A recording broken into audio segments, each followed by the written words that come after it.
विद्यालय कौवाकोट डॉक्टर अंशुमाला। समस्या मेरे विद्यालय का भौतिक एवं रसायन विज्ञान के शिक्षक का ना होना।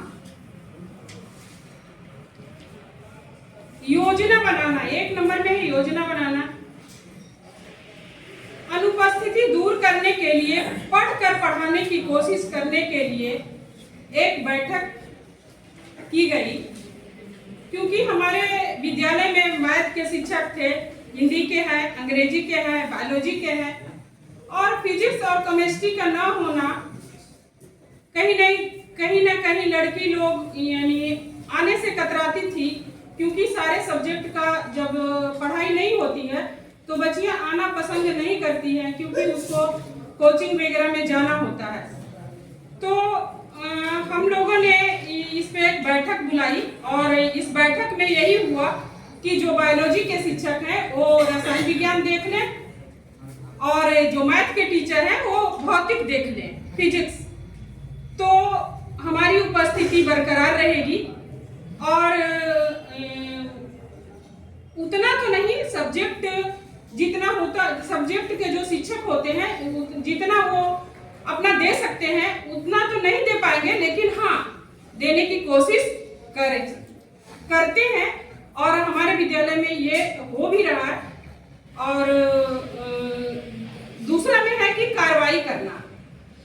तो अनुपस्थिति से उपस्थिति को बढ़ाने के लिए उस पर बालिकाओं पर दबाव बढ़ाया गया कि अब तो फिजिक्स और केमिस्ट्री का दोनों का आपके यहाँ क्लास हो रहा है, तो आप प्रतिदिन आइए।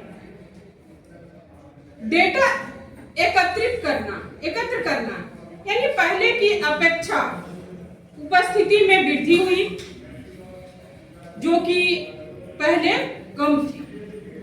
अब डेटा का विश्लेषण में है कि डेटा का विश्लेषण में काफी प्रगति हुई और बच्चों के साथ शिक्षण में भी शिक्षक भी उस विषय में और रुचि लेने लगे, क्योंकि अगले दिन के क्लास के लिए उन्हें खुद की एक दिन पहले की तैयारी कर करके क्लास में जाना होता, क्योंकि वो यानी कहिए कि सब्जेक्ट के जो शिक्षक होते हैं ऑलरेडी पूरा सब्जेक्ट रटा जाता है, लेकिन जो शिक्षक आप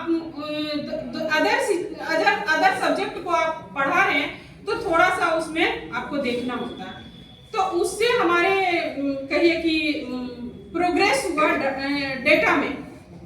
और चिंतन और मूल्यांकन, कहते हैं समस्या थी लेकिन उसे दूर करने की कोशिश की गई और इससे काफी लाभ हुआ और बच्चों की उपस्थिति में काफी वृद्धि हुई।